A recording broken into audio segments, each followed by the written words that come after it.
Story 1. So I came back home today. My WS was a mess and was wearing the same clothes which she was wearing the last time I saw her 2 days ago. When I walked in, she came running and tried to hug me, so I let her. Then after she had calmed down, I asked her if she had called AP while I was not here. She looked to the ground and said no, she had not broken NC with him. And I believe her, as we have a camera at our front porch and garage, and if anyone goes out or comes in, they will be recorded in one of those 2 cameras.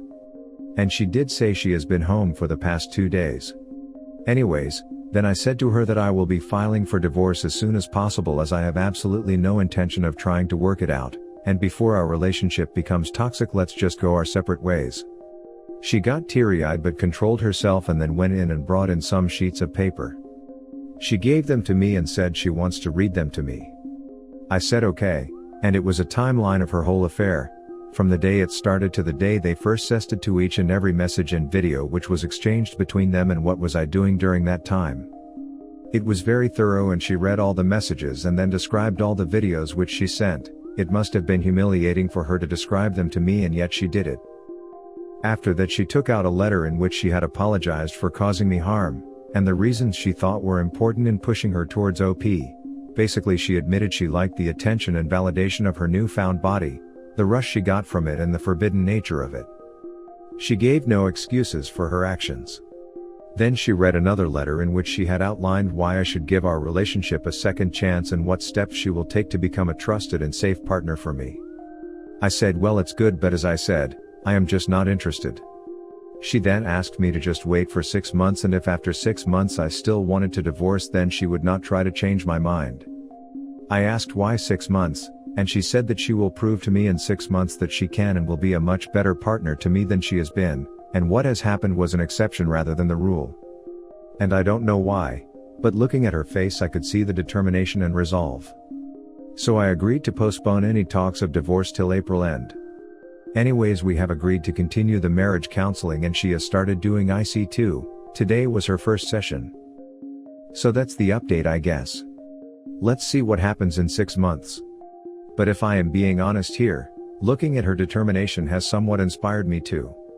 So I will also give my 100% for the next few months. If nothing else, then it will keep my mind busy. And I sorely need it. None of this would have been possible had you not had the strength to walk away. Well done, sir. I hope you are properly rewarded. I was the one who suggested 6 months of counseling before I made my decision after my SO cheated. It was mostly because I was so angry and hurt that I couldn't separate the decision from those emotions, so I wanted to get control of the emotions, so I knew I was making the choice whether to stay or go with a rational/calm mind. I will warn you that those first 6 months of counseling are so emotionally draining and extremely hard. But so worth it. I wish you the best. I truly hope that she is as sincere as she seems to be. And she does seem to be very sincere. Disclosure is not easy for either party. It's definitely humiliating for the WP, and painful for both. She's being honest, and she's trying. Now you're willing to give her this time to prove herself to be true to this reconciliation, and I truly hope you two can begin a new life together. If I may offer you a bit of unsolicited advice, feel free to tell me to kick rocks if you want, though I understand. The holidays are upon us. This makes things so hard. If you can, it's understandable if you can't, but, hear me out, try to put this away on those days that you are spending time with family and friends or whatever your traditions are. Try to just be in the moment and enjoy the small things. Don't let this affair take more from you than it already has. By doing this, you're not giving in, or being weak, you're giving yourself and your wayward wife a bit of grace and reprieve from the painful crap you've been dealing with and will be dealing with for a long time to come. Hugs, friend. Edit. Just wanted to add that I am a betrayed wife, in case that helps the case against me, lol. I have to say your wayward wife seems to be doing the important things for reconciliation. She's right in a way, actions speak louder than words, and she's looking for an opportunity to show you the work she's willing to do. I am a betrayed husband and I'm 35. We are pretty much in the same situation, but I have been trying to reconcile for a little over a year now. I am so sorry you have had to join our club. It's a club that no one wants to be part of. My wife did a lot of the right things and it sounds like your wife is as well. At this point, remember that your job is not to fix her. Your job is to observe what she is doing and do what you can to work on yourself. I know what it is like to feel broken and pathetic. I don't think that anything I can say will stop you from feeling that way. I think that love is many things, but for me it was being vulnerable enough with someone else that I gave them the power to hurt me in a way that no one else could. Giving that vulnerability to another person does not make you weak, it makes you strong. If it helps at all, know that you are not the one who is broken and pathetic. She is. I think that you are currently facing one of the many painful crossroads that you will face. That crossroad is whether you will decide to be a sufferer or whether you will fortify and be stronger. I don't know if you have decided whether to tell other people like your family about this, but I will tell you that the pity can be perpetual. If you give into it too much, you will crave more and you will find new ways of making yourself the sufferer. Choose instead to fortify yourself. Do everything you can to invite light and understanding into your life. Always have a goal that you want to accomplish and don't beat yourself up if you aren't making much progress. Also, try to get enough sleep. Everything you are feeling is infinitely worse when you are exhausted. Feel free to message me if you have any questions about my past year. I'm happy to talk. To be honest, you are really doing great initially for being firm about filing the divorce. And if I were you, I would file for divorce and walk away from her. But since you have decided to give her the chance, and also I can see her genuine remorse, willingness and her absolute transparency toward the matter. All I can say is, good luck to both of you. If that makes you happy. Wish you all the best OP. Story 2. I, 25 female, cheated on my 29 male ex-boyfriend a year ago. D-Day was in April. He was hurt and angry. I tried to explain what I was going through at the time of cheating, but I guess I wasn't good at explaining it myself. For me it was an attempt to get to the roots of what drove me to do it, but to him it seemed like me trying to direct the blame elsewhere, which I understand. He has been indecisive ever since. Sometimes he says he might be able to forgive me one day, if I prove my commitment and love to him. On other days he wants to completely cut me off. I have been faithful to him ever since what happened. I deeply regret it and I'm willing to do whatever it takes for him to take me back. I have cut off male friends, stopped drinking was involved when I cheated, given him access to my phone and passwords. But it still isn't enough for him and it feels like he stopped caring. He refuses to talk to me about his feelings as a way to avoid getting hurt again. And I'm lost on what to do.